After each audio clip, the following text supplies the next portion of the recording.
no sadness, 'tis a happiness without alloy. I've discovered the fount of blessings. I've discovered the living word. What's the greatest of all discoveries? When I found Jesus, my Lord.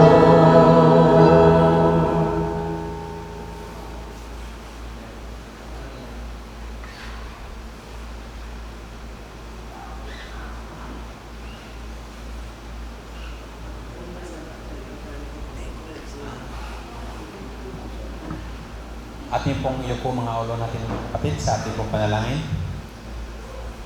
Ama naming banal ng tahanan ay sa kataas ng langit. Panginoon, marami pong salamat sa gabing ito na inyo pong pinagkaloob upang kami ay magtitipon-tipon dito sa bahay-sambahan upang mag-aral sa inyo pong mga salita. Panginoon, tulungan mo po ang aming pong speaker na si Brother Jun Lumingkit na magbahagi ng inyo pong tinapay ng buhay. At ang lahat po na amin pong maririnig, ito po ay amin pong may kabuhayan at amin pong may pasok sa aming mga puso't isipan. Lalo't higit, Panginoon, sa amin pong mga kaibigan, mga interes sa gabing ito, inyo pong gabayan sila, Panginoon, at buksan ang kanilang puso't isipan. Upang sa ganoon na tumimo ang inyo pong mga salita at ito po ay mag-ugat at magbunga, Panginoon. At amin pong hinihiling ang inyo pong banal na Espiritu ang manguna sa amin habang kami makikinig sa inyo pong mga salita. At amin din pong hinihiling, Panginoon, ang bawat isa mga kapatiran na narito ay inyo pong pagpapalain. Ito ang aming hiling sa pangalan ng aming Panginoong Hesus. Amen.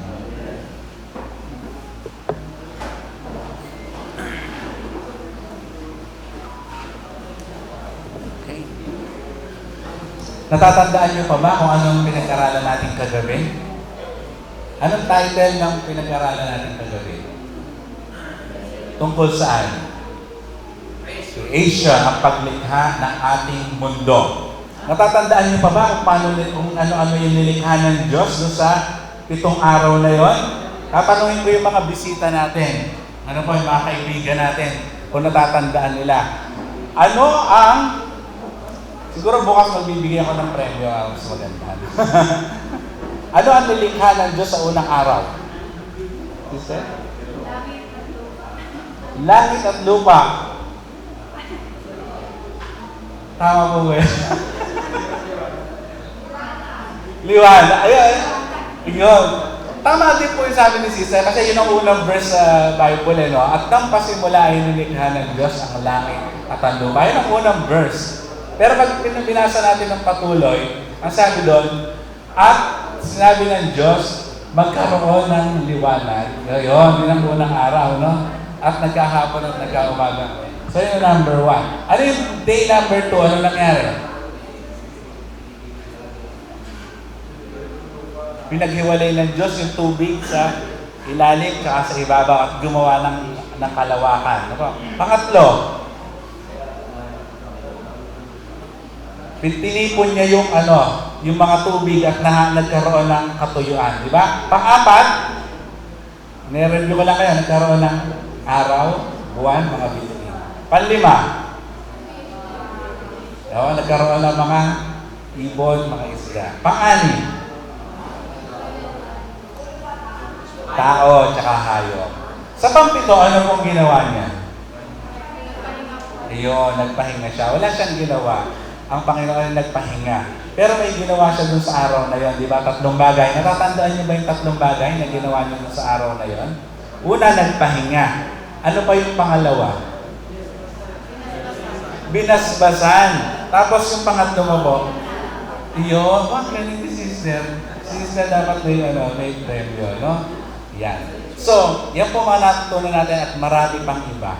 So, ngayon pong gabi, ang topic po natin ay may kinalaman sa paano nagpasimula ang kasalanan. So, ngayon po, tatawagin ko na po ang ating pong guest speaker, si Brother June Lee.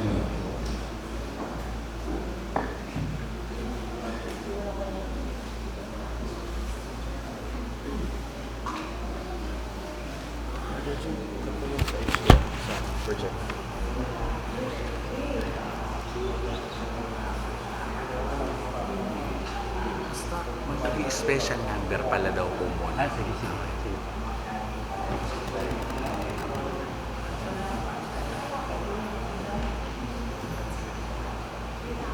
Yan, gandang gabi mga kapatid. Pero bago ako magsalita, mayroon mo ng kakanta. Ating tatawagin yung kakanta mo.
Magandang gabi at maraming salamat sa mensahe sa awit.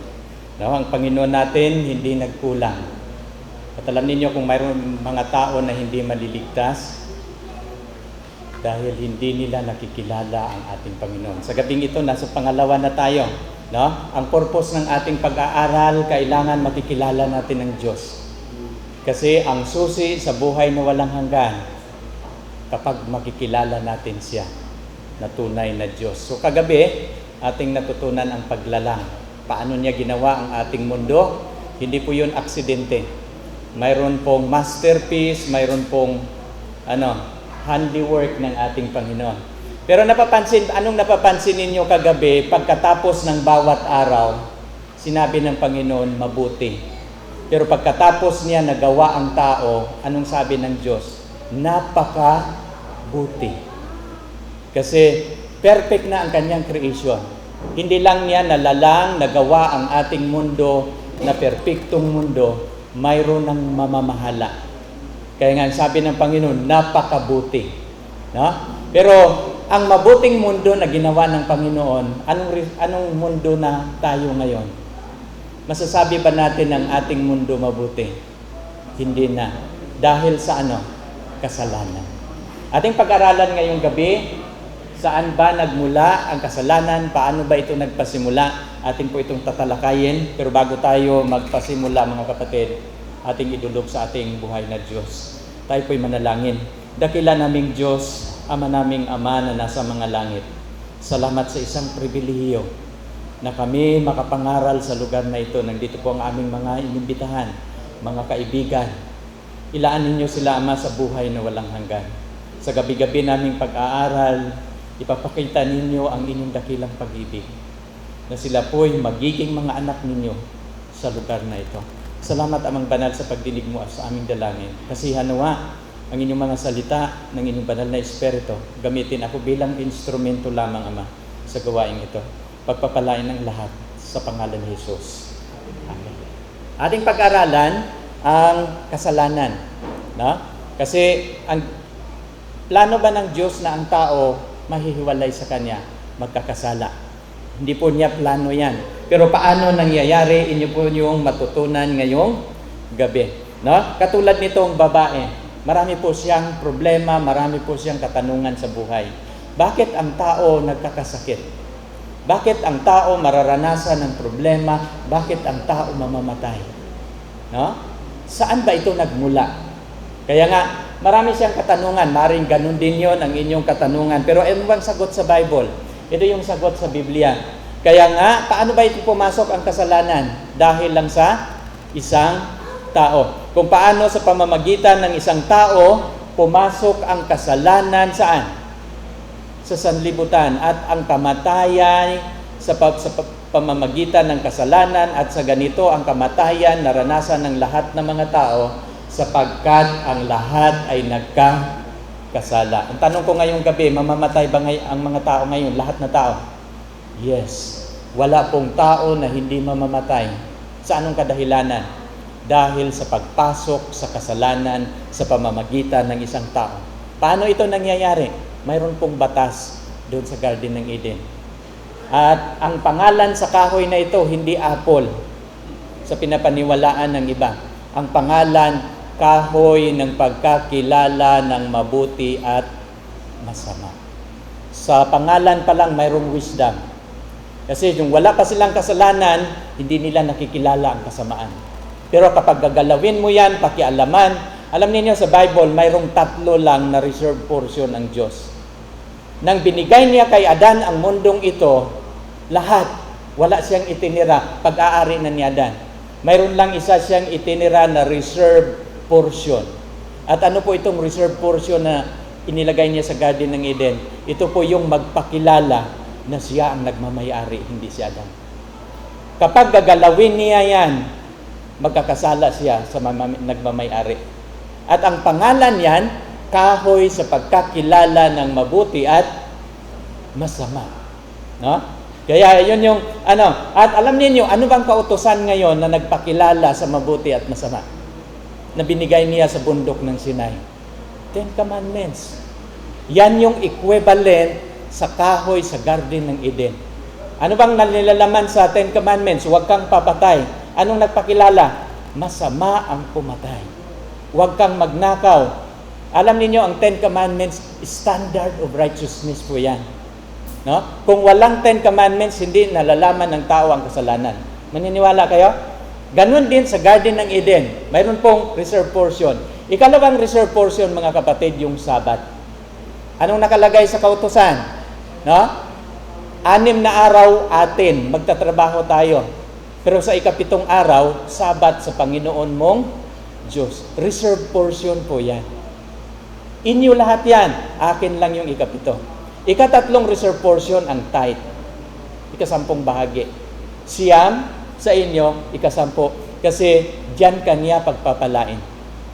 Lahat ng pagpapala ng Diyos ay ibibigay kapag isa sa uli, ibibigay mo sa Kanya yung Kanyang reserve portion. Kasi diyan nasusukat ng Panginoon whether His people honor Him or not. Nakukuha ninyo mga kapatid? Kasi ang kautusan ng Panginoon, standard po yon ng Kanyang righteousness. Ngayong gabi, bago natin pag-aralan saan nagmula ang kasalanan mga kapatid, ating pag-aralan muna ang definition of sin. No? Ano ba ang kasalanan? Diba? Paano ba ipapaliwanag ang kasalanan? Sa Biblia, mga kapatid, mayroon pong 3 paliwanag. Actually, 5 ito. Pero kinakategorize ko lang sa 3. No? Ano bang kasalanan? No? Ayon sa definition ng Biblia, ito yung paliwanag ng Biblia kung ano ang kasalanan. Sister, pwede mo na hindi kopyahin. Mayroon akong video nito. Pwede mo mapapanood sa YouTube. Pwede mo siyang i-download. Pwede ko din ibibigay sa iyo ang PowerPoint ko. So, komportable kayo kasi lahat ng mga interest natin para masundan ninyo ako, wag na ninyong kopyahin. Ibibigay ko sa inyo lahat ng ating materials para komportable kayo dyan. Makinig na lang kayo. Anong paliwanag ng Biblia sa kasalanan? Sabi niya dito, ang sino mang gumagawa ng kasalanan ay sumasalangsang din naman sa kautusan. At ang kasalanan ay ang pagsalangsang sa kautusan. Ano bang ibig sabihin ng pagsalangsang? Paglabag. Oo. Pag lumabag ka sa kautusan, sino ba ang hinuli ng pulis at nilagay sa kulungan? Yung lumabag sa batas. Kaya yun yung ang paglabag sa kautusan, kasalanan. Mayroong utos sa Garden ng Eden, nilabag ni Adan at ni Eva. Yun yung dahilan kung bakit mayroong kasalanan. Sa ating kapanahunan ngayon, ilang utos ang binigay sa tao? 10 commandments. Pero maraming religion, sabihin nila wala na yung 10 utos. Alam niyo kapag mayroong relihiyon na magsasabi wala ng utos, hindi po yun religion ng Diyos. Kasi ang tunay niyang relihiyon, mayroon pong kautusan. At itong kautusan, tinatawag ito sa Bible na standard of righteousness. Ito yung pamantayan sa katuwiran. Mayroong Diyos na banal, mayroong Diyos na matuwid. Ang nagbigay siya ng kautusan na nagtuturo ng kabanalan at katuwiran. Yun mga kapatid. Kaya itong utos ng Diyos, maraming mga religion ngayon, hindi na kailangan yung 10 Commandments. Bakit hindi kailangan? Kung pumatay ka, hindi ka ba ikukulong? Kung magnakaw ka, hindi ka ba ipapahuli? No? Kung mangangalunya ka, wala ka bang problema? Hindi po pwede.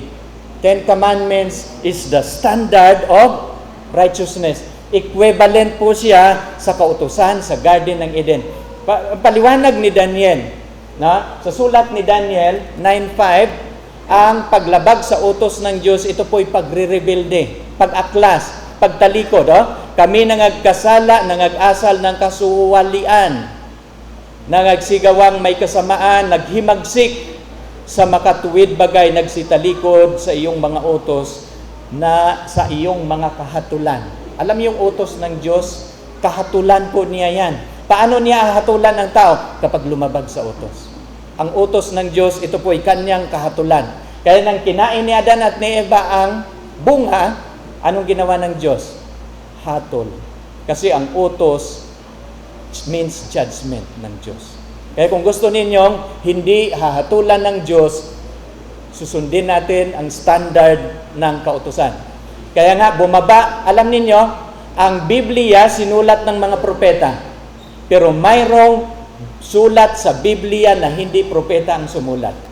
Ang Ten Commandments ng Panginoon, sinulat sa kanyang mga daliri. At sinulat niya ito sa 2 tapyas ng bato para hindi ma-erase. No?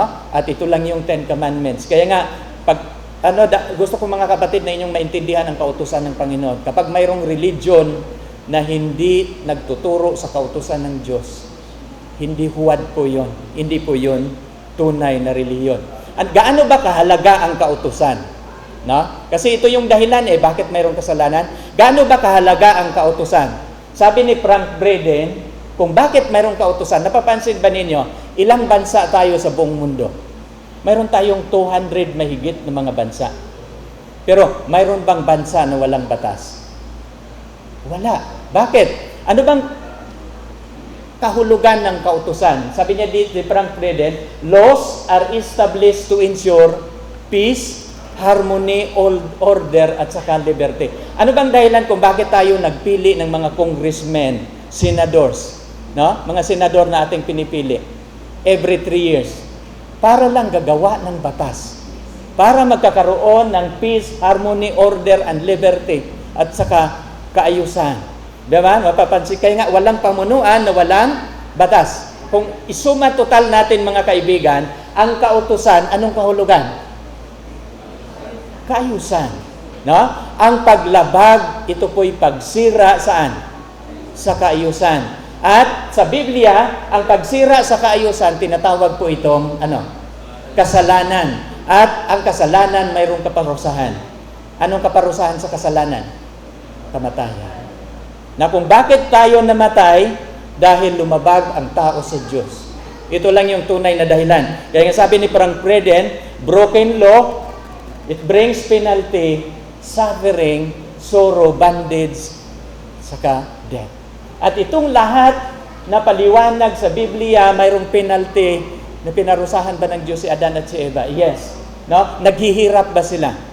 Yes. No? Mayroon bang kalungkutan ang tao? At totoo po yun. Mayroon bang pagkaalipin at kamatayan? Lahat yan resulta sa paglabag sa kautusan. Na? Dito pa mga kapatid, ang ikalawa, yun yung first definition ng sin. Ang sin is transgression of the law. Ikalawang paliwanag sa Biblia ng kasalanan, ito yung mga kapatid. Na? Ano yung ikalawa niyang paliwanag? Saan natin mababasa? 1 John 5:17. Lahat ng kalikuan ay kasalanan at may kasalanang hindi ikakamatay. Lahat ng kalikuan, kasalanan, pero mayroon daw kasalanan na hindi ikakamatay. Ano yan, Brother John? Ang kasalanang hindi ikakamatay, yung ating iiwanan, ititigil, at ikukumpisal sa Diyos, ituwid ang mali, hindi na uulitin. Yun po yung kasalanan na hindi ikakamatay. Hindi ibig sabihin nagkakasala tayo, patay tayo agad. Si Adan at si Eva, nung nagkakasala, hindi sila pinatay kaagad. Kasi hinintay ng Panginoon na sila'y magbalik loob, magsisisi. At yun po yung kasalanan na hindi kakamatay. No? Pero sabi dito, lahat ng kalikuan, kasalanan. Kasi ang batas ng Diyos, transcript po ito ng kanyang karakter. Ano ba ang karakter ng Diyos? Sabi sa Deuteronomy 32 verse 4, siya ang bato, pundasyon o patibayan. Ang kanyang gawa ay sakdal. No? Perfect ang gawa ng Diyos. Sapagkat lahat niyang daan ay kahatulan. So ano yung daan ng Diyos? Kapag mayroon siyang pamantayan sa kautusan, kahatulan po yan. No? Isang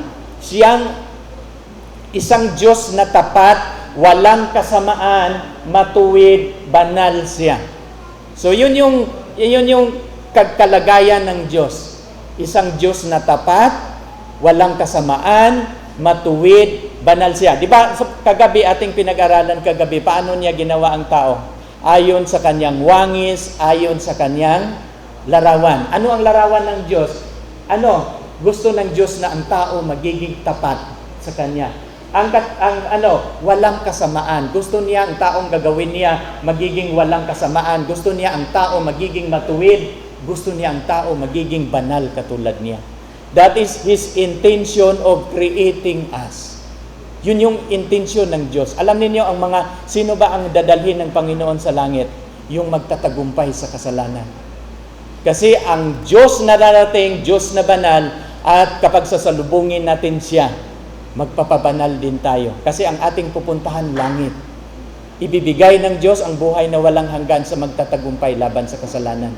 No? Kaya nga ang ating paglilingkod sa Diyos, mayroon po itong labanan. No? Kaya nga ayaw ng Panginoon ang kalikuan.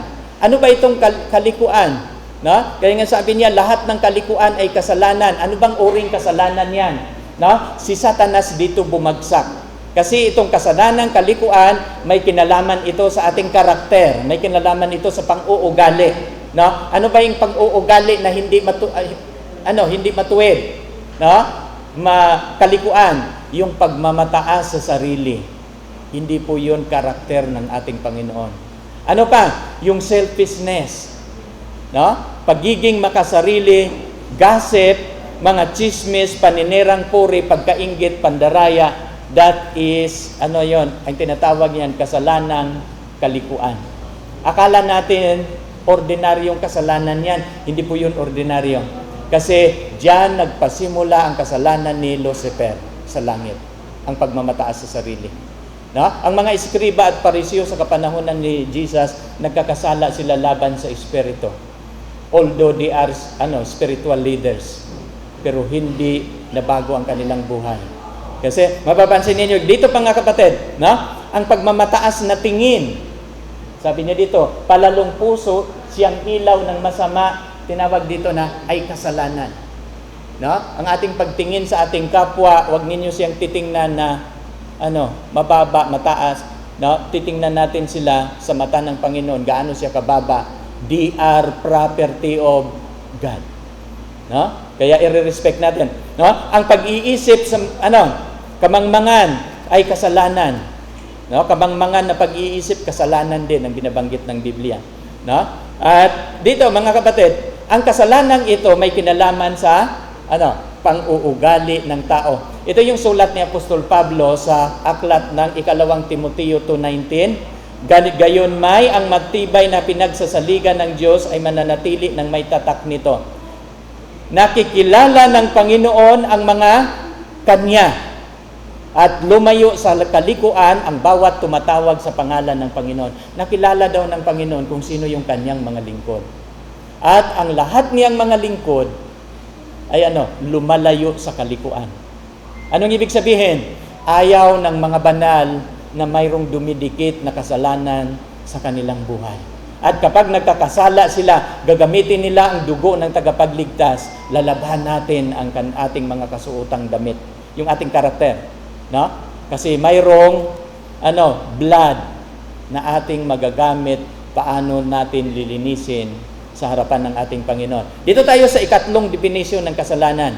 Ano yung ikatatlo? Dito James 4:17. Ang nakakaalam nga ng paggawa ng mabuti at hindi ginagawa ay kasalanan. Kapag mayroon pala tayong nalalamang mabuti, gagawin natin. Kasi pag hindi natin gagawin yung mabuti, kasalanan. No? At alam niyo mga kapatid, lahat ng uri ng kasalanan na uuwi lang sa dalawang kasalanan. Sin of commission at yung isa, sin of omission. Ipapaliwanag ko yan mga kapatid. Ano yung sin of commission? Yun po yung ipapagawa ng Panginoon. No? Ito yung mga utos niya na kailangan mong gawin. No? Yung omission, yun yung mga negative na wag mong gagawin. Yung wag kang papatay, wag kang magnakaw, wag kang mangangalunya, wala kang gagawin yan. No? Di ba? Ibig sabihin, okay na yan, wag mo lang gagawin. Pampapansin niyo, pero itong commission, yan? Para siyang ilaw. Ang ilaw natin, ilang wire, mga kapatid? 2. Subukan mong putulin ang isa. Anong mangyayari sa ilaw? Patay. Kaya nga, ganun ang kautusan ng Diyos. Yung isang utos ng Diyos, gagawin mong mabuti. At yung isang utos, huwag mong gagawin ng masama. Ibabalance mo yon. Nakukuha ninyo mga kapatid? Kaya nga akala ng iba, sinunod ko na yung mga bawal lahat, hindi lang bawal ang iyong susundin. Susundin mo yun yung ipapagawa. Yung Great Commission ng Panginoon, magsiyaon kayo, inyong ipangaral ang Ebanghelyo, utos ng Panginoon yon. Kaya kailangan natin gagawin yon. Kaya nga, mapapansin ninyo, lahat ng uri ng kautusan, nauuwi lang yan sa dalawa. Sin of omission at saka sin of commission. Napapansin ninyo sa Garden ng Eden, anong punong kahoy ang pinakamahalaga sa Garden ng Eden? Nandoon ang kahoy ng pagkakilala ng mabuti at masama, bawal. Pero yung kahoy ng buhay, mababasa natin yan sa Genesis 3, 8 to 10, no? Chapter 2, 8 to 10, nilagay ng Panginoon doon ang kahoy ng buhay. Kaya nga, pinalayas ng Panginoon ang tao sa Garden ng Eden kasi nandoon yung kahoy ng buhay. Kapag nagkakasala sila, kumakain sila sa kahoy ng buhay, ang kasalanan, wala ng katapusan. No? Magpatuloy ito for eternity at ayaw ng Diyos na makakain sila sa kahoy ng buhay. Dalawa ang kahoy doon sa Garden ng Eden. Yung isa ipapakain, yung isa bawal. Ganon din sa Ten Commandments. Yung isa gagawin, yung isa bawal. At yun yung kautusan ng Diyos. Kapag hindi natin susundin yan, kaya nga magkakaroon ng discrepancy ang ating karakter, magkakasala tayo sa Panginoon at hindi natin maabot ang kabanalan. Nakukuha ninyo mga kapatid? Yun importante. Kaya nga, mayroong Biblia tayo. Dito, hindi lang ang Ten Commandments ang ipapagawa ng Panginoon. Kung mayroon kayong kaaway, no, patatawarin ninyo. Kung mayroong nagkakasala sa inyo, no, kaya nga, ugaliin na natin. Hindi pa humingi ng tawad, patawarin na. Kung mayroong nagkakautang na hindi makabayad, kalimutan mo na. Ganon yung mga kapatid, no? Ganon at saan nagmula itong kasalanan? Ito yung pangalawa nating yugto sa ating pag-aaral. Naintindihan na ba ninyo ang kasalanan? Ilang paliwanag ng Bible sa kasalanan? 3. No? Kaya sana hindi kayo magkukulang. Ang layunin natin dito mga kapatid sa ating pag-aaral, tinuturo namin dito sa inyo paano kayo magkakaroon ng buhay na walang hanggan. Kung susundin lang ninyo ito, no? Katulad namin pagsikapan din ninyo. Sama-sama tayong sasalubong sa Panginoon kapag ating magagawa ito. Ngayong gabi ating pag-aralan kung mayroong kasalanan na nagsira sa ating planeta, saan ito nagmula? No? Sa lupa o sa langit? Sa langit. No? Kung sa langit, kanino ito nagmula? Sa isang makinang at isang anghel. Ang pangalan niya mga kapatid ay sino? Si Lucifer. Ang pangalang Lucifer, light bearer. At si Lucifer ay isa sa mga kerubin. Mayroon pong 3 uring anghel sa langit. Ang unang grupo ay ang unang grupo is kerubin. Sila po yung naglilingkod sa pinakamalapit na sa trono. Ikalawa ang serapin. No? Ang kerubin 4 ang pakpak. Ang serapin 6. No? Tapos ang mga anghel na nagbabantay sa atin, 2 lang yan. No? Kaya nga, mapapansin ninyo, pero itong kerubin, siya yung naglilingkod sa pinakamalapit sa trono. Kaya nga, anong sasabihin ng Diyos? Sasabihin niya sa kerubin. At yung kerubin, ipoproclaim niya sa assembly ng lahat ng mga anghel. Kung mayroon siyang sasabihin sa ibang planeta, siya ang uutusan ng Diyos. Puntahan ka dito. No? At siya naman ay lilipad ka agad. Yan ang kanyang tungkulin. At ito yung account sa Bible. Ganito ang sabi ng Panginoong Diyos sa Ezekiel 28, na tinatakan ng kabuuan puno ng karunungan, sakdal sa kagandahan. Ang tawag niya kay Lucifer sa Bible, puno ng karunungan, sakdal sa kagandahan. Kaya nga, yung paglalarawan ng mga tao na si Satanas, mayroong buntot, mayroong sungay, hindi po yun ang nakasulat sa Bible. Kasi si Lucifer, from the beginning, puno po siya sa karunungan, sakdal sa kagandahan. Kung mayroong pinakamagandang anghel na nilalang, sino? Si Lucifer. No? Ikaw ay nasa Eden. No? Sa halamanan ng Diyos, lahat ng mahalagang bato ay iyong kasuotan. Anong kasuotan niya? At ilan ang kanyang kasuotan? 10 mahalagang bato. Anong mga bato ito? Sardio, topasyo, diamante, berilo, onyx, haspe, sapero, esmeralda, karbongko, at ginto. at ang pagkayari ng iyong pandereta at iyong mga plauta na pa sa iyo sa kaarawan na ikaw ay lalangin ng handa. So before the creation of Lucifer, 10 precious stones ang piniprepare ng Diyos. Anong ibig sabihin ng number na 10? Universal number. Ibig sabihin, kapag isusuot niya itong insignia sa 10 stone, siya po ang pinakamakapangyarihang anghel na nilalang. Second to Jesus Christ. No? Kasi insignia niya yon. Di ba, mayroon tayong Chief of Staff sa Philippines, ilan yung star nila? Dito, 5 star, di ba? Mapapansin din, ganun din si Lucifer, 10 star, kasi 10 stones, sapagkat mataas ang kanyang katungkulan. Ikaw ang pinahirang kerubin na tumatakip. Ikaw ay nasa ibabaw sa banal na bundok ng Diyos. Ikaw ay nagpanhik panaog sa gitna ng batong mahalaga. Na? Kung mayroong trono ng Diyos, 2 kerubin ang nakatayo sa 2 tagiliran ng Diyos. At mapapansin ninyo, ano siya? Nakikita niya ang kanyang sarili na walang katulad. Napakagandang anghel. Kapag dadaan siya sa assembly ng mga anghel, nagbabaw lahat. Kasi siya ang Chief of Staff. No? Kaya sa buong kalangitan. At nang nilalang si Lucifer, ano ang paglalarawan? Perpekto siya o makasalanan? Ikaw ay sakdal sa iyong mga lakad mula sa ikaw ay lalangin hanggang sa ang kalikuan na sumpungan sa iyo. So anong kasalanan ang nagawa ni Lucifer? Kasalanan, kalikuan, may kinalaman sa kanyang karakter. May kinalaman sa kanyang pang-uugali. Anong pang-uugali ang kanyang nabuo o nagawa? Ang iyong puso, sa verse 17, ang iyong puso nagmamataas dahil sa iyong kagandahan. Iyong ipinahamak ang iyong karunungan dahil sa iyong kaningningan. Di ba? Aking inihagis ka saan? Sa lupa. So dito, nadamay ang ating planeta. No? Inihagis siya saan? Sa lupa, aking inilagay ka sa harap ng mga hari upang kanilang masdan ka.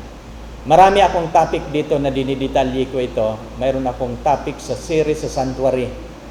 No? Napakagandang topic yun. Ang sanctuary na aking ginagawa sa YouTube, hindi lang sa ilang sanctuary na nagmula pa sa langit. No? At kung inyong mapapanood yun sa YouTube, maintindihan ninyo. Ang lupa bang ito nang nahulog si Lucifer, mayroong tao o walang tao? Yun yung mga question behind. Pero sinagot ko yun sa aking video sa YouTube. Hindi, limitado lang ang aking pagtuturo dito sa inyo. Pero titiyakin ko sa inyo mga kapatid, mayroon kayong matutunan sa gabi-gabi nating pag-aaral. Na?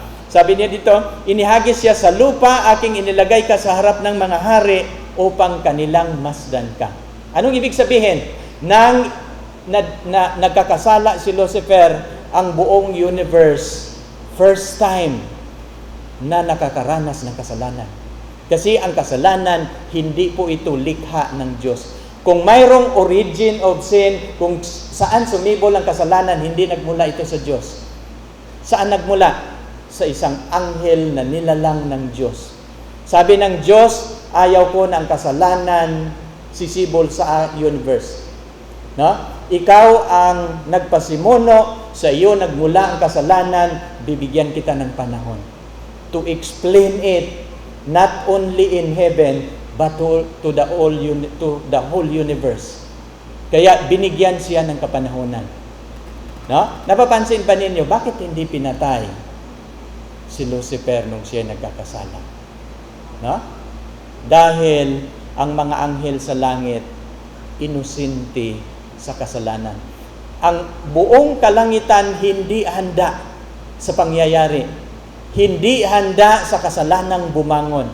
At kung hindi maingat ang Panginoon sa ayos sa problema sa langit, maraming madadamay sa kasalanan. Kaya nga, maingat ang Panginoon at ma-misinterpret ang kanyang karakter. Pwede niya pakidlatan si Lucifer. magiging abo, pwede niyang patayin kaagad. Pero bakit niya hindi pinatay? Bukas atin yung tatalakayin sa introduction. No? Hindi ko na mapapaliwanag yun isa-isa. Ganon ako kalikot pag mag-aaral ako ng Biblia. No? Pati mga tanong, inaano ko mga kapatid, no? Inihagis siya sa lupa. At nang inihagis siya sa lupa, tinitingnan siya ng maraming mga anghel sa langit. Sino ang tama? No, ang Diyos o si Lucifer? Kasi may mga accusation, mayroong mga issue na bumabangon. At isa sa mga issue ni Lucifer, walang linalang na makatupad sa utos ng Diyos. At ito din yung sigaw ng maraming relihiyon ngayon. Walang makakatupad sa 10 utos. Hindi po yun totoo. Bumaba si Jesus Christ, kinuha niya ang pagiging tao 100%. Sinunod niya ang 10 utos na sunod. Kasi hindi po totoo na hindi masunod ang utos ng Diyos. Kayang susundin ito ng tao kapag mayroon siyang koneksyon sa kanyang Diyos. No? Yun yung napatunayan na yan sa buhay ni Jesus Christ. Inilagay, nagiging teatro ang ating planeta.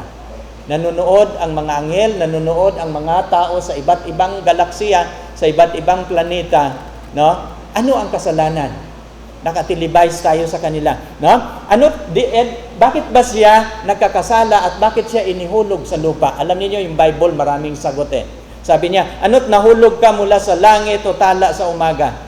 Anak ng umaga, paano ikaw lumagpak sa lupa? Saan mababasa? Isaiah 14:12-14. No? At sinabi mo sa iyong sarili.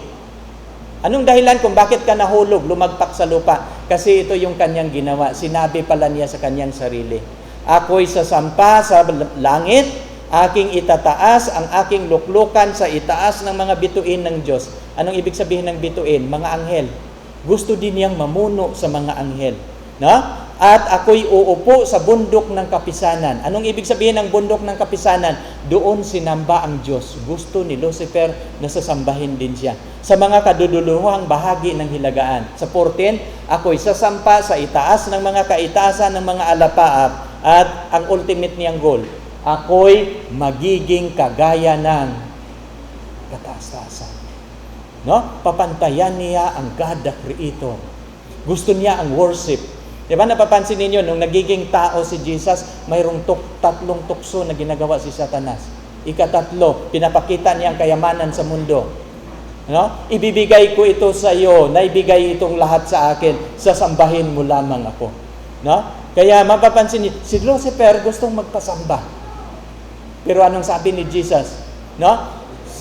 Ang Diyos lamang ang iyong sasambahin. Kasi siya yung creator. No? Mayroon bang kinikreate si Lucifer? No? Mayroon siyang kinikreate, kasalanan. Kasalanan lang ang kanyang ginagawa. At ang ginawa niya sa planetang ito, inaangkin niya. Naagaw niya mula kay Adan.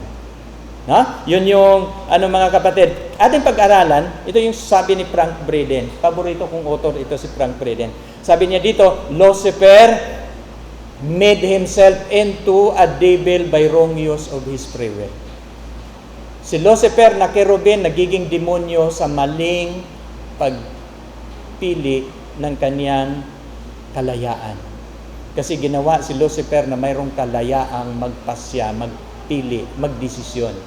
At ginamit niya ang kanyang pasya sa pagdesisyon sa mali. Huh? Kaya nga ang ating mga desisyon, sana hindi tayo magkakamali. Kaya paggising natin sa umaga, sasabihin, Lord, tulungan mo ako sa aking mga desisyon na hindi ako magkakamali. Kasi si Lucifer, nagkakamali lang sa kanyang paggamit, sa pagpili. There was no external, wala siyang external na nagtukso sa kanya. No? Siya mismo ang nagtukso sa kanyang sarili. Paano niya tinukso ang kanyang sarili? Tinataas niya. Gusto niyang itaas ang kanyang sarili katulad sa Diyos. Lucifer chose to withdraw his affection from God and focus them upon himself. No? Ang pagmamahal niya sa Diyos, ibinaling niya sa pagmamahal sa sarili. At paano ito nangyayari? Unti-unti, araw-araw, oras-oras, minuminuto, iniisip niya ang kanyang sarili. By welcoming the selfish thought and repeating the selfish action, he became infatuated himself. His whole existence becomes self-centered instead of God-centered. At ito yung sinasabi ni Jesus sa mga alagad. No? Sa Matthew 8:34, katotohanan, katotohanan, sinasabi ko sa inyo, ang bawat nagkakasala ay alipin ng kasalanan. Totoo ba na ang kasalanan ng aalipin? Kapag ikaw ay alcoholic, hindi ka makalaya. Pag ikaw nanigarilyo, anong sasabihin ng mga nanigarilyo? Hindi ko kayang iiwanan. Pag ikaw nagda-drugs, no? Hindi lang ikaw, sapat na ikaw magda-drugs, magbibiktima ka pa. Kasi sa Bible, ang sinabi ng Panginoon, ang bawat nagkakasala, alipin ng kasalanan. At ito yung dahilan, ito yung mission ng ating Panginoon. Bukas ating pag-aralan, ang rescue operation ng ating Diyos. Paano niya palalayain sa kasalanan ang mga tao. Alam niyo kung makakalaya tayo sa kasalanan, ang ating citizenship hindi na sa lupang ito, kundi sa langit na tayo. Huwag ninyong titingnan ang kasalanan, mga kapatid, na maliit na kaaway natin. Siya ang dahilan kung bakit tayo nahiwalay sa Diyos. No? Kung mayroong relihiyon, pagkatapos sa pag-aaral natin dito, sasabihin nila wala na yung 10 utos. Anong masasabi ninyo? Totoo ba yung sinasabi nila? Hindi po totoo. No? Kaya makikita ninyo ang labanan. Mayroong controversy between good and evil, mga kapatid, at kailangan tatayo tayo sa katuwiran. No? Ano pang sabi? Ay, ang ibig sabihin ng kasalanan, ang kasalanan ng aalipin po ito, at hindi lang ng aalipin, nagmumultiply. At ito yung gusto ni Satanas. No? Marami siyang mabibiktima. Anong kasunod na nangyayari? Nagkakaroon, Apokalipsis 12:17, nagkakaroon ng pagbabaka saan? Sa langit. Gera. No? Si Miguel, yun yung pangalan ni Jesus Christ na bago siya nagiging tao. Siya si Miguel Arcangel. No? Si Jesus sa Bible, maraming pangalan. Si Miguel at ang kanyang mga anghel nakipagbaka sa dragon, at ang dragon at ang kanyang mga anghel nakipagbaka. So magkakaroon ng, ang unang gera hindi nangyayari dito sa lupa. Ang unang gera saan nangyayari sa langit. At hindi sila nanganalo ni nasumpungan man ang kanilang dako doon sa langit. At sa verse 9, inihagis ang malaking dragon, ang matandang ahas na tinatawag na Diablo at Satanas, na dumadaya sa buong sanlibutan. Anong pandaraya na ginagawa ni Satanas? Isang religion ang itinatag ni Jesus Christ. Ngayon, nasa almost 4,000 religion na tayo. No? Mga sikta ng religion. Mayroon tayong 16 religion pala, pero ang mga sikta umabot ng 4,000 sikta. No? Kaya nga yun yung, kaya nga sa Apokalipsis, siya ay inihagis sa lupa at ang kanyang mga anghel inihagis na kasama niya. Gaano karami yung mga anghel na nadadaya niya. No? Kaya tinatawag siya sa Bible na dragon.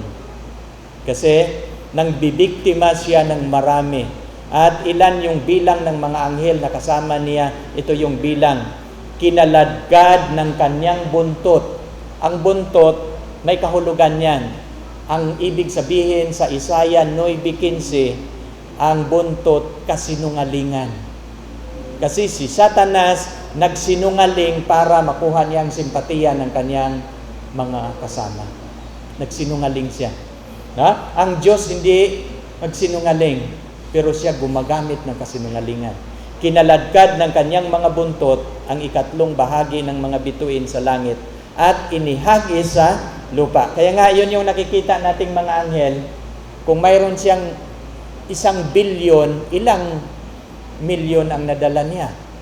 No? Kung trilyon, ilang bilyon ang nakukuha niya. Kaya nga, ganun ang, mga kapatid, ratio sa labanan. Kaya, pagkatapos sa gera, saan inihulog si Lucifer? Sa lupa. Pagkatapos sa gera, kaya't magalak kayo o mga langit. Wala na silang problema. No? Kayong nagsisitahan dyan sa aba ng lupa at ang dagat, sapagkat ang Diablo bumaba sa inyo na may malaking galit sa pagkakaalam niya na may kaunting panahon na lamang mayroon siya.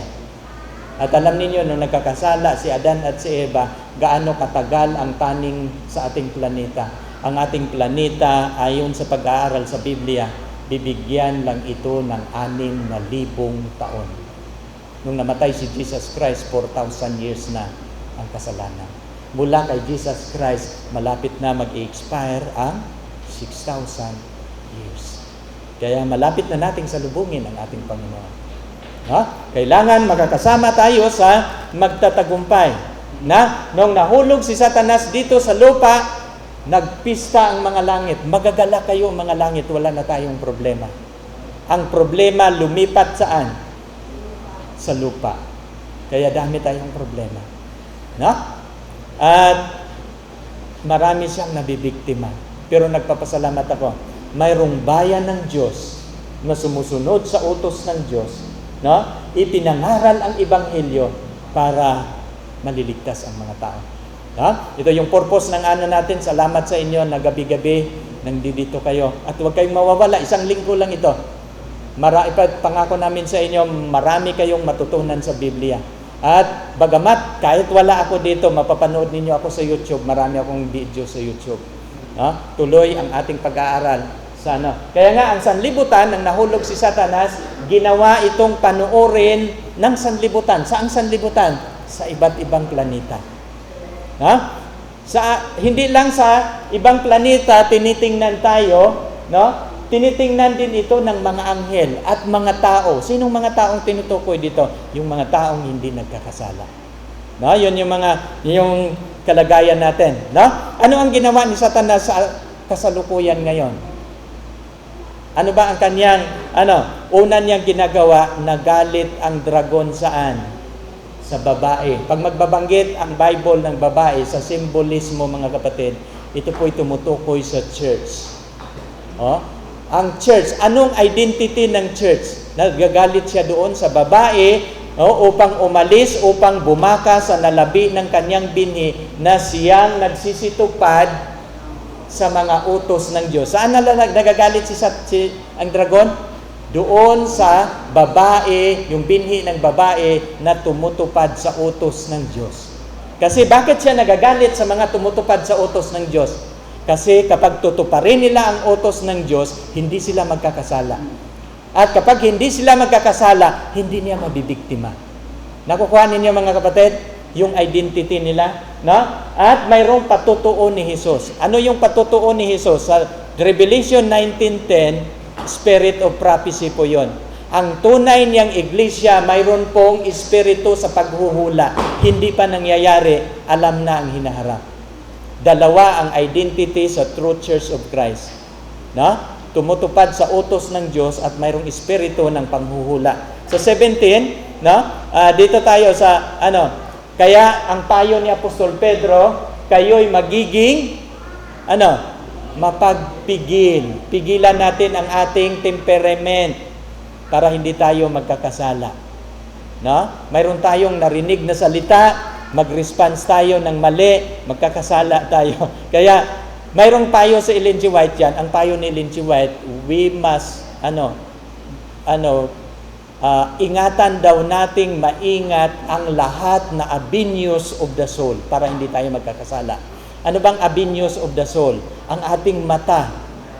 Ingatan mo yan kasi maring hindi tama ang tinitingnan. Ang ating tainga. Diba? Pag mayroong chismis na dumating, tapos magdagdag ka, ano yon? Magkakasala ka na. Alam niyo bakit? Kasi ang chismis, mga kapatid, para kang sulat ni Ellen G. White, para daw kang nagsuhukay ng putik.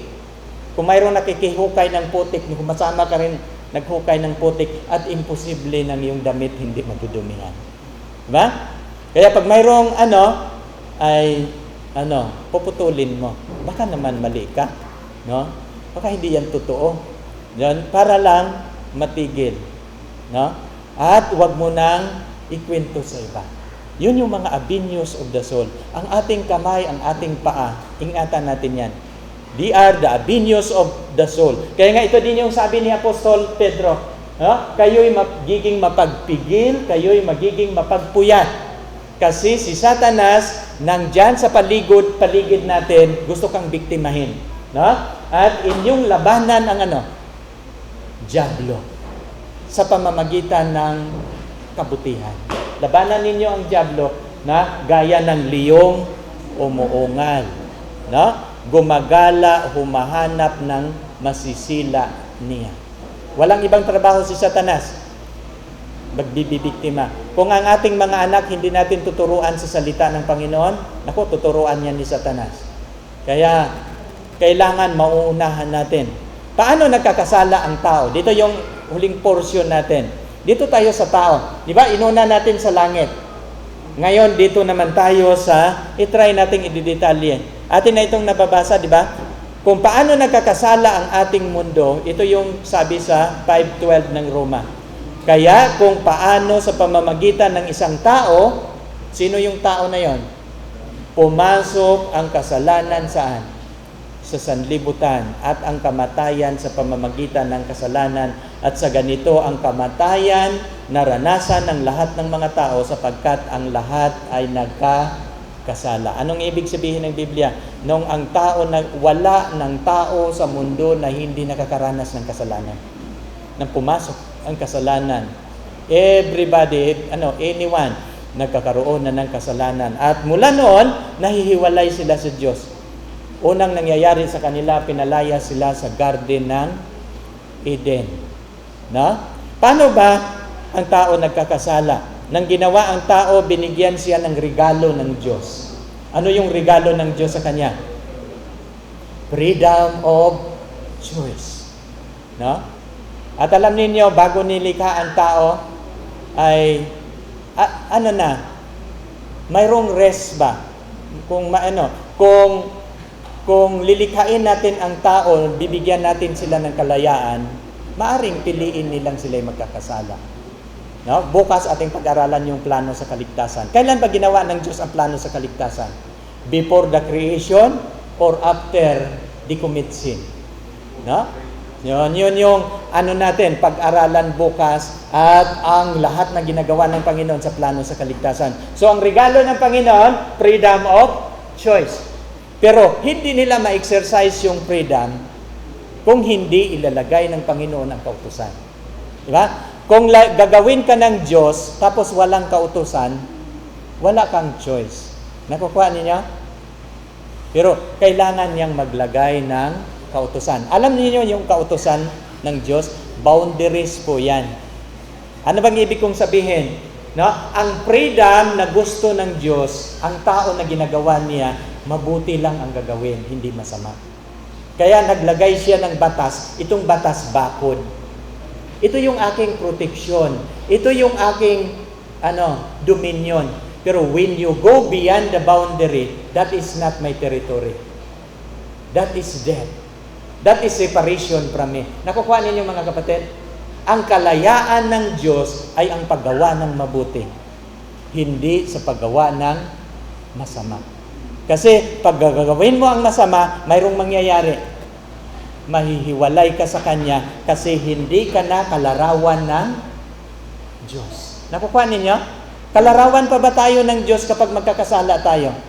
Hindi na. Kasi ang likas ng Diyos, ayaw niya ang kasalanan at kasamaan. Diba? Yun yung ng Panginoon. To exercise this freedom, God put the law. Kasi ang law, it signifies protection of God. Na hindi tayo magkakasala, hindi tayo mahihiwalay.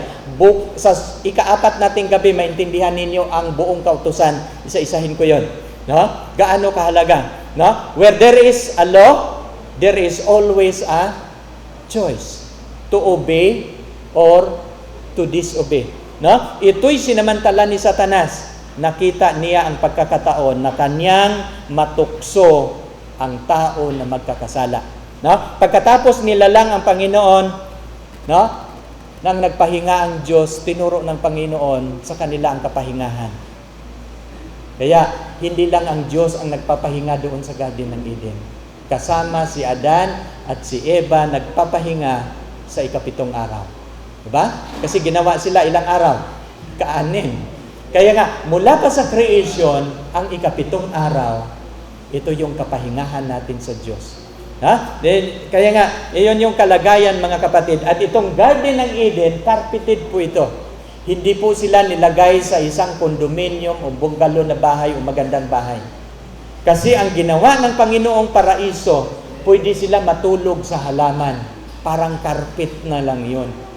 No? At ang aircon, ang buong sanlibutan, napakagandang atmosphere, parang aircon. No? Ibig sabihin, buong lupa, paraiso. Kaya nga ang description sa Biblia, nilagay sila sa Paradise of Eden. No? Kaya nga, anong batas ang nilagay? Saan natin mababasa? No? Anong batas ang ibinibigay ng Panginoon doon sa Garden ng Eden? Tandaan ninyo, ang kasalanan sa chapter 3. Pero binigay ang batas, anong talata? Genesis chapter 2, 8 to 9. Binabanggit niya dito, 2 punong kahoy ang nilagay, no? Sa halamanan, sa dakong silangan. Inilagay niya roon, ang nilalang, pinatubo ng Panginoon Diyos sa lupa ang lahat ng mga punong kahoy na nakakalugod sa paningin, na mabubuting kanin. Gayon din ang punong kahoy ng buhay sa gitna ng halabanan at punong kahoy ng pagkakilala ng mabuti at masama. Yun yung binabanggit ko, 2 punong kahoy. At itong 2 punong kahoy ng Diyos, batas niya yan. Yung isa ipapakain para ang tao hindi mamamatay, yung isa bawal. At ganun din ang prinsipyo sa 10 Commandments. No? 2. Yung isa ipapagawa, yung isa hindi gagawin. Yung huwag kang magnakaw, huwag mong gagawin yan. Huwag kang papatay. Pero yung ipapagawa, remember the Sabbath dito, keep it holy, gagawin mo yan. Yung igalang mo ang iyong ama at ina, gagawin mo yan. Kaya nga, yun yung kautusan. Dito din, 2 punong kahoy. Yung isa pwedeng kainin, yung isa hindi. Now, dito tayo sa, at saan natin mababasa na batas? Dito, verse 15. Kinuha ng Panginoong Diyos ang lalaki at inilagay saan? Saan niya inilagay? Sa halamanan ng Eden upang kanyang alagaan at ingatan. Ha? Inuutos ng Panginoong Diyos sa lalaki. Hindi pa niya ginawa si Eva dyan. Kaya nung nagkakasala si Eva, hindi nagkakasala ang buong mundo. Pero nung nagkakasala si Adan, buong mundo nagkakasala. Sinumpa na niya buong mundo. Kasi ang authority, ang rulership, ang dominion, binigay niya sa lalaki. Hindi sa babae. At sabi niya dito, sa 16, sa lahat ng punong kahoy sa halamanan, makakakain ka na mayroong kalayaan. Datapwat sa kahoy ng pagkakilala ng mabuti at masama, huwag kang kakain. Sapagkat sa araw na ikaw ay kumain niyaon, walang pagsalang, mamamatay ka. Surely, you will die. No? Kaya nga, huwag mong kakainin yan. Binanggit ko na, property ng Diyos yun. Pag-aari ng kaya nga tinatawag yun na test of loyalty. Anong ginawa ni Satanas doon sa Garden ng Eden? Nakikita niya ang pagkakataon na matukso niya ang tao. Aha, may batas ang Diyos dito. Nadadaya ko nga ang mga anghel, tao pa, sabi ni Lucifer. No? Anong ginamit niya doon sa ang ahas, mga kapatid? Hindi yan gumagapang noon.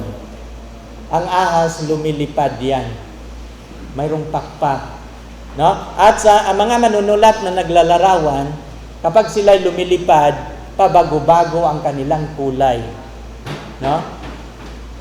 Nakikita ninyo yung rainbow na kulay, ganun siya kaganda. At ginamit yun ni Lucifer bilang medium o kasangkapan. Kasi si Lucifer, choir director siya sa langit, ay umaawit siya. Pagkatapos niyang umawit, lumipad. Sinundan siya ng babae. Hanggang dinala ang babae doon sa Garden ng Eden. O doon sa kahoy ng pagkakilala ng mabuti at masama. Tapos nagsasalita na siya sa chapter 3. Genesis chapter 3 verse 1. Ang unang nagsasalita si Ahaz. No? Anong sabi ng Ahaz? Tunay ba? Tunay bang sinabi ng Diyos, huwag kang makakain sa alinmang punong kahoy sa halamanan? Totoo ba? Sabi, parang question niya ba? Nagumawa siya ng question. No? Sabi naman ni Eva sa verse 2, sa bunga ng punong kahoy sa halamanan, makakakain kami. No? Datapwat sa bunga ng punong kahoy na nasa gitna ng halamanan, ay sinasabi ng Diyos, huwag kayong kakain niyaon. Huwag ninyong hihipuin, baka kayo mamamatay. Nagbabago na, no? Ang sabi ng Panginoon, surely you will die, pero dito mayroon ng doubt. Huwag ninyong kakainin, baka kayo mamamatay. At anong sabi ng ahas? Sa verse 4, at sinabi ng ahas sa babae, tunay na hindi kayo mamamatay. No? Kaya nga pag mamamatay ang tao ngayon, immortal mayroong kaluluwa na immortal. Hindi po yun. Mayroon akong, hindi ko na matapik yung topic sa kalagayan ng mga patay. Mayroon ako sa YouTube dyan. I-type lang ninyo John Lumingkit, kalagayan ng mga patay. Dinidetalye ko din pag ano yan. No? Sinasabi ng ahas sa babae, tunay na hindi kayo mamamatay. Kaya, nang sinabi ito ni Satanas sa babae, tiningnan kaagad niya yung bunga. Kaya pala, pinagbabawal. No? Kasi, at dinadagdagan pa ni Eva.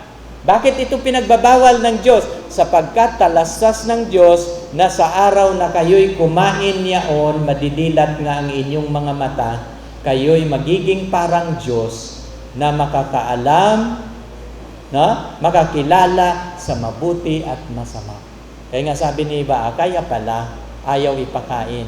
May lihim pala sa likod nito. No? Kaya nagkakaroon siya ng interest. Tiningnan niya yung mabuting kainin to.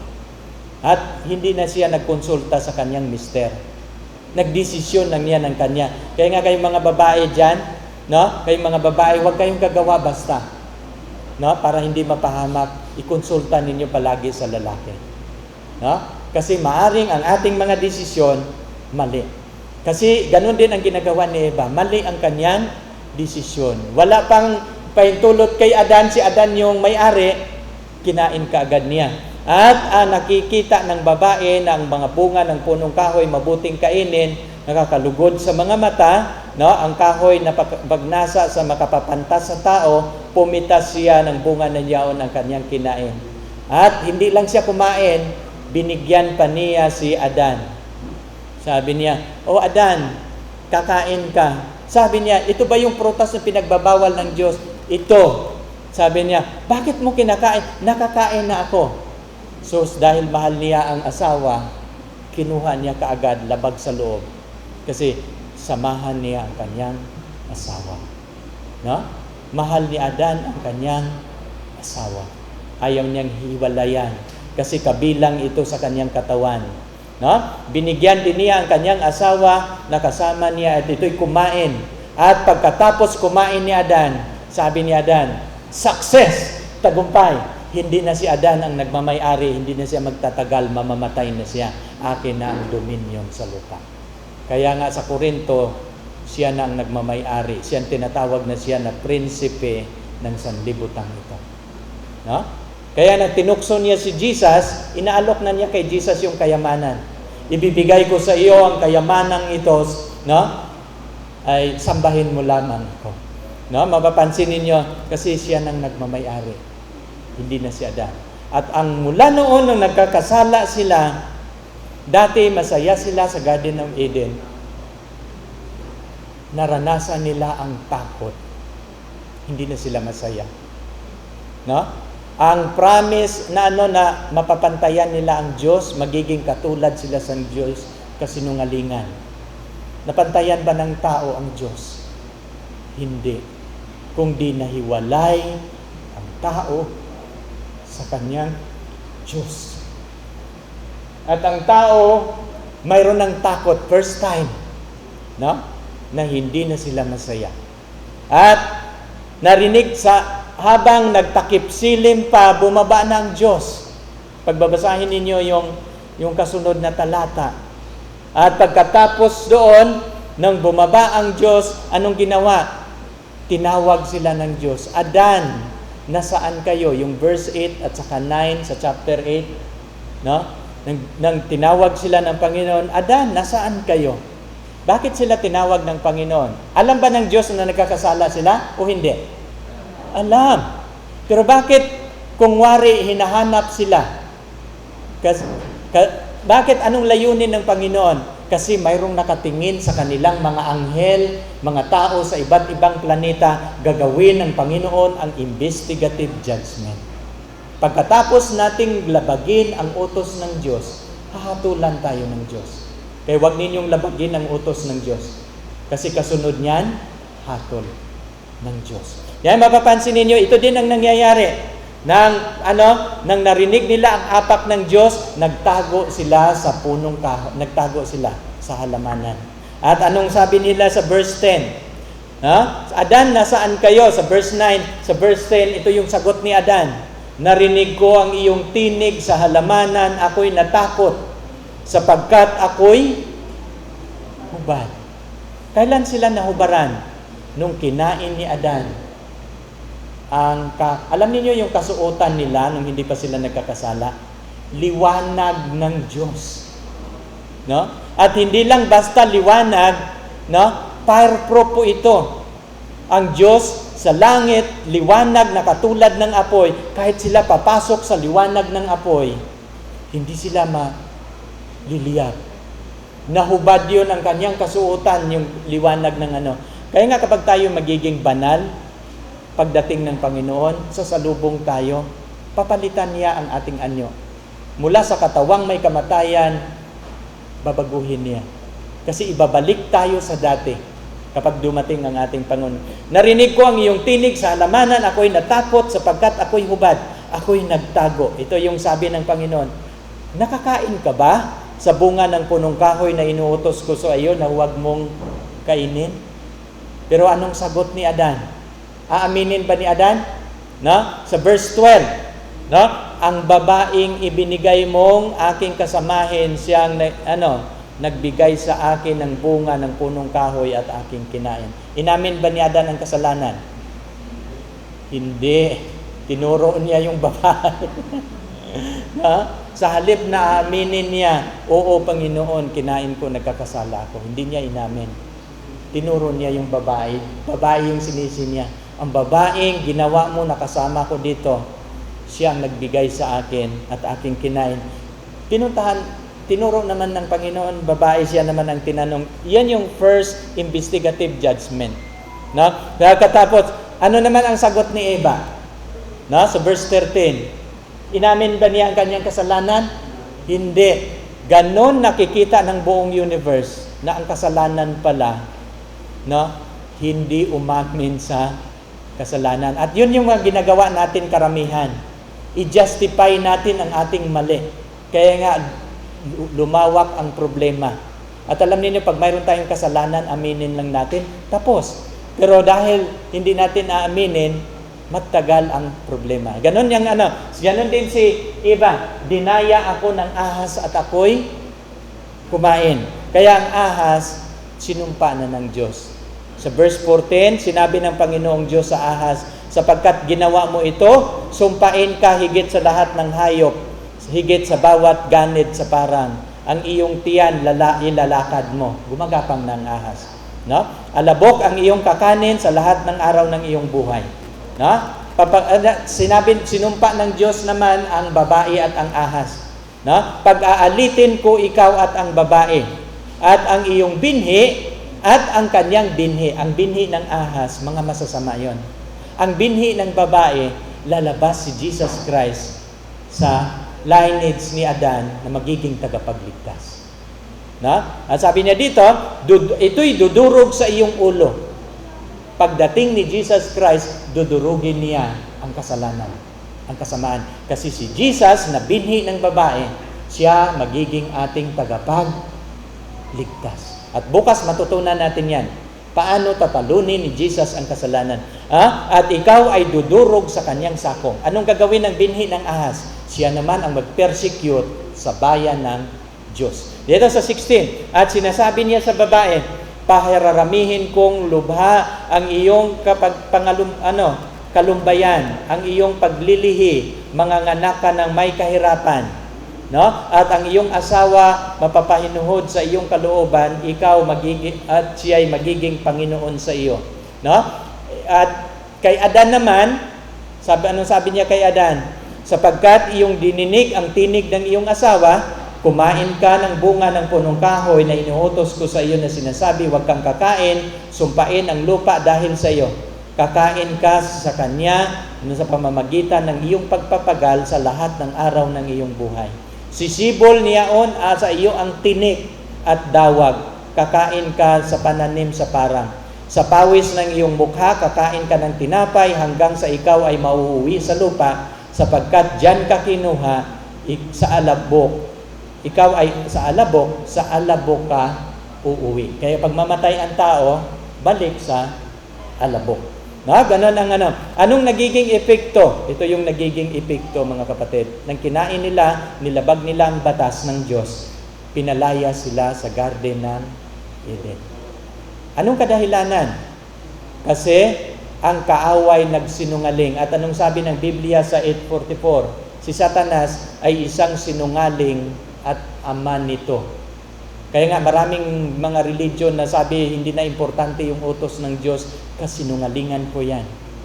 Kasi pag titingnan ninyo, pag-aralan ninyo ang buong Biblia, magiging banal lamang ang tao uli kapag sumunod sa utos ng Diyos.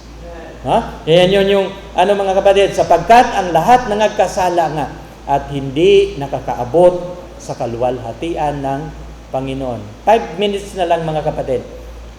Matatapos na tayo. Kailan wawakasan ng Diyos itong kasalanan? Ang kasalanan ba ay hindi na ito matatapos o tatapusin ito ng Diyos? Tatapusin po ito ng Diyos, mga kapatid. Kaya, saan natin mababasa? Mayroon pong parable si Jesus Christ. Nakasulat saan? Mateo 13:24-30. Binigay niya ang parables. Ang parables, mga kapatid, ito po isang istorya na mayroong hidden meaning. No? Mayroong kahulugan, may kinalaman sa kaharian ng Diyos. At ano yung parables dito?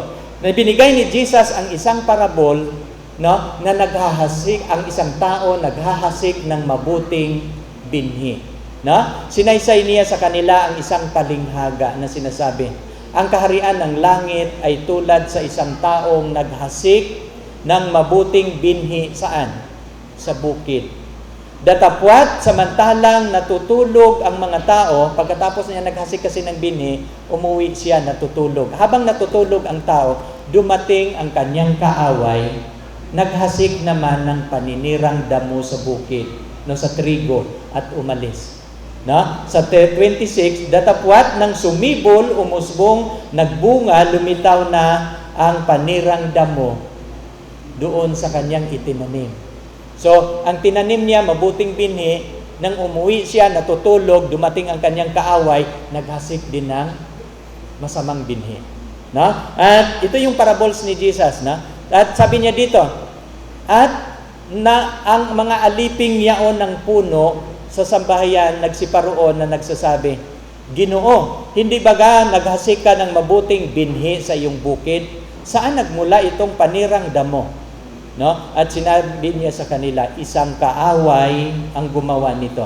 Sinabi niya sa mga alipin, sinabi sa kanya ng mga alipin, ibig mo baga na kami magsiparoon at aming bubunutin ang mga panirang damo? Anong sabi ng Panginoon? Datapwat sinabi niya, huwag.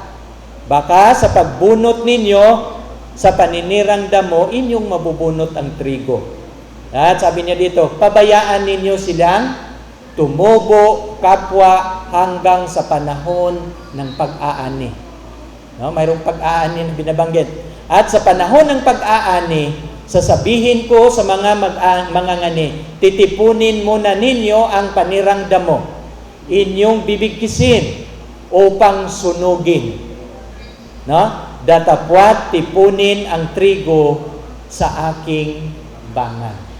No? Alam niyo, kwento lang yan ni Jesus. At alam niyo, sa kwentong ito, lumapit ang mga alagad sa kanya. At ito yung sinasabi sa verse 36-39. Nang magkagayoy, iniwan niya ang mga karamihang tao. No? Pumasok sa bahay at sa kanya nagsilapit ang mga alagad na nagsipagsabi, ipaliwanag mo sa amin ang talinghaga tungkol sa paninirang damo. At sinagot ito ng Panginoon na sinasabi, ang manghahasik sa mabuting binhi ay sino? Anak ng tao. Sino po itong anak ng tao? Paboritong pangalan ni Jesus yan sa kanyang sarili. Tinawag niya ang kanyang sarili na anak ng tao. Ibig sabihin, sino yung naghasik ng mabuting binhi? Si Jesus Christ. Na? At ang bukid, sino yung bukid? ang bukid ay ang sanlibutan. No? At ang mabuting binhi, ito yung anak ng kaharian. Ito yung mga anak ng Diyos. Ang mga paninirang damo ay sino sila? Anak ng masama. No? Dito natin sabi niya dito, at ang kaaway na naghasik sino? Ang dyablo. No? May meaning yon, yung kwento na yon. At ang pag-aani, ano yung pag-aani? Ay ang katapusan ng sanlibutan. Matatapos ba ang ating sanlibutan? Yes. Gaano katagal ang kasalanan? 6,000 years lang. No? Kaya yun yung ano natin. At ang mag-aani, sino yung mga ani? Mga anghel. No? Sabi niya, nasa Bible yan lahat. Kung paano, sa verse 40 to 42, kung paano ang pagtipon sa panirang damo at pagsunog sa apoy, gayon din ang mangyayari sa katapusan ng sanlibutan. No? Yun mga kapatid, malinaw yan. Kaya nga yung imperno, wala pang imperno ngayon. No? Kailan mangyayari ang imperno? Sa katapusan ng sanlibutan. Alam mo, ako'y naglulungkot sa aking pagtuturo dito kasi 1 linggo lang yan. Nasasanay ako na 2 linggo kasi itatalakay ko sa inyo ang detalye ang imperno. Kalagayan nga ng patay, hindi ko na ituturo dito. Pero sa mga viewers at sa mga nanonood dito, panoorin ninyo ang aking mga topics sa YouTube. Gusto kong matutunan ninyo. Huwag kayong magsawang mag-aaral sa salita ng Panginoon. Kasi para yun sa inyong kaligtasan. Sa katapusan, kailan yung pag-aani? Sa katapusan ng sanlibutan. Sa verse 42, susuguin ng anak ng tao ang kanyang mga anghel. Kaya nga yung anak ng tao, mayroon siyang mga anghel. Sino yung anak ng tao? Si Jesus po yun. Susuguin ni Jesus ang kanyang mga anghel, no? At kanilang titipunin sa labas ng kanyang kaharian ang lahat ng mga bagay na nakapagpatisod at nagsisigawa ng katampalasanan. Kasi sa labas ng syudad, doon niya susunugin ang mga masasama. No? At sabi niya dito, at sila'y igagatong sa kalan ng apoy. Diyan ang pagtangis at pangangalit ng mga ngipin. Kasi dito yung susunugin ang lahat na hindi maliligtas. Wawakasan ng ating Diyos ang kasalanan at ang mga makasalanan. No? Aalisin na niya sa universe ang sin and sinners. At pagkatapos dito mga kapatid, gayon din ang mangyayari sa katapusan ng sanlibutan. Lalabas ang mga anghel, ihiwalay ang masama sa matuwid, sila'y igagatong sa kalan ng apoy, diyan ang pagtangis at pangangalit sa mga ngipin. Totoo ba na ang mga masasama maglangoy-langoy sa imperno na walang katapusan? Hindi. Bukas ibibigay ko sa inyo ang 4 na talata. Hindi ko na kayang ibibigay ngayon. Bukas, 2 talata na lang ang natitira ngayon. Ibibigay ko sa inyo ang dapat, kung mayroong eternal life, mayroong eternal second death, ikalawang kamatayan. No? Hindi po eternal suffering. Hindi po eternal torment. Maraming doktrina ng mga relihiyon na wala sa Biblia. Aayusin po natin yan. No? Anong mangyayari kapag sunugin ang mga masama? Mayroon ba kayong, mag-try kayo magsunog sa apoy, anong magiging resulta? Magiging abo. Mayroon ba tayong mababasa sa Biblia na kapag sunugin ng Panginoon ang masama, magiging abo? Ito yung system. Susulat mo. Malakyas 4:1-3. No? Anong sabi niya dito? Sapagkat narito, ang araw dumarating na nagniningas na parang hurno. At ang lahat ng mga palalo, lahat na nagsisigawa ng kasamaan, magiging parang dayami. At ang araw na dumarating, susunog sa kanila, sabi ng Panginoon ng mga hukbo na anupat hindi mag-iiwan sa kanila ng ugat ni sanga. Sino bang ugat sa kasalanan? Si Lucifer. Sino ba yung sanga? Ang kanyang mga anghel at ang mga tao. At anong mangyayari sa kanila? Bakit walang maiwan ng ugat at sanga? Inyong yayapakan ang mga masasama sapagkat sila'y magiging abo sa ilalim ng mga talampakan ng inyong mga paa sa kaarawan na aking gawin. Sabi ng Panginoon ng mga hukbo. Mayroong signature ng Diyos. Yeah? Gagawin, magiging bang abo? Tatapakan natin ang mga masama sapagkat sila'y magiging abo sa ilalim ng ating talampakan. Mayroon ba tayong mababasa na si Satanas magiging abo? Yes. Ating binabasa yung Ezekiel kanina, di ba? Doon siya sa Eden, ikaw ang pinahirang kerubin, sakdal ka ng ginagawa, ang iyong puso nagmamataas dahil sa iyong kagandahan. Sa verse 18, dito siya magiging abo. Si Lucifer ito. Sabi niya dito, sa pamamagitan ng iyong karamihan, ng iyong pangangalakal, kinakalakal niya yung kasalanan nang bibibiktima siya. No? Ang kalikuan ng iyong pangangalakal, iyong nilapastangan ang iyong santuaryo. Dati, tahanan siya ng Diyos. Santuaryo siya ng Diyos. Nilapastangan mo ang iyong santuaryo, kaya't ako'y naglabas ng apoy sa gitna mo. Na? Sinupok ka, pinagiging abo ka sa ibabaw ng lupa sa paningin ng lahat na nanonood sa iyo. No? Sa 19, siyang lahat na nakakilala sa iyo sa gitna ng mga bayan matigilan dahil sa iyo. Ikaw ay magiging kakikilabot, ikaw ay hindi na mabubuhay pa. Mabubuhay pa ba si Lucifer? Hindi na. Kaya nga, anong sabi sa Nahum? Ano ang iyong kinakata laban sa akin? O laban sa Panginoon? Siya'y gagawa ng lubos na kawakasan. Ang pagdalamhati, hindi titindig sa ikalawa. Tatapusin ng Diyos ang kasalanan. At tinitiyak ng Diyos na ang kasalanan hindi na mauulit pa. At mapapalad ang makakatayo na magtatagumpay laban sa kasalanan. No? Ito yung panawagan, mga kapatid. Sana mula dito, uuwi kayo na mayroong mithiin na magtatagumpay sa kasalanan. Ito ang aking panalangin.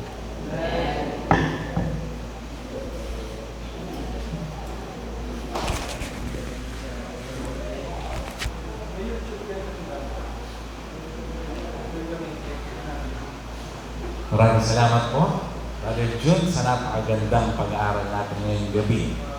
At sa ating pong pagtatapos, tayo po ay sama-sama tumaya. Ulitin po natin ating theme song.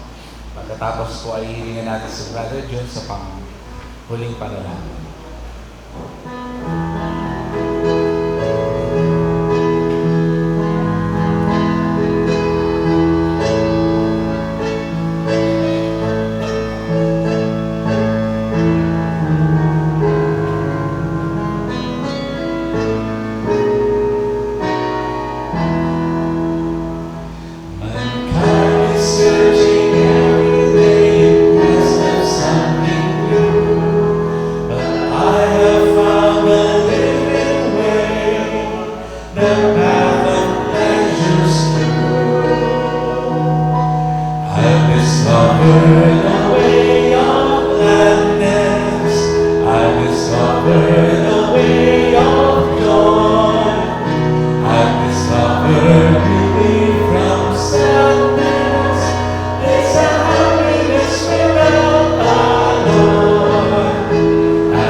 Discover the living word, was the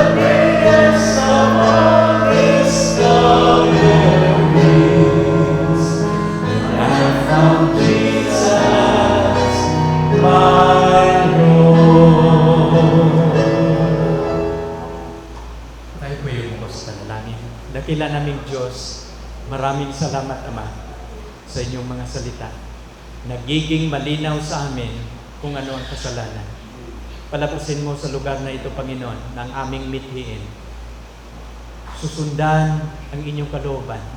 Mamumuhay kaming magtatagumpay, hindi sa aming mga lakas, kundi sa aming koneksyon sa inyo bilang aming tagapagligtas. Pagpapalain lahat, Panginoon, ang bawat isa. Pahintulutan mo na bukas walang mawawala sa amin, sapagkat bukas aming pag-aralan ang kagawin ng tagapagligtas, paano niya tatalunin ang kasamaan at kasalanan na sa pamamagitan ng kanyang dugo, kaming lahat mayroong pag-asa laban sa kasalanan. Salamat, Amang Banal, sa pagdinig mo sa aming dalangin. Ito po ay aming hinihiling sa pangalan ng aming Panginoong Hesus. Amen.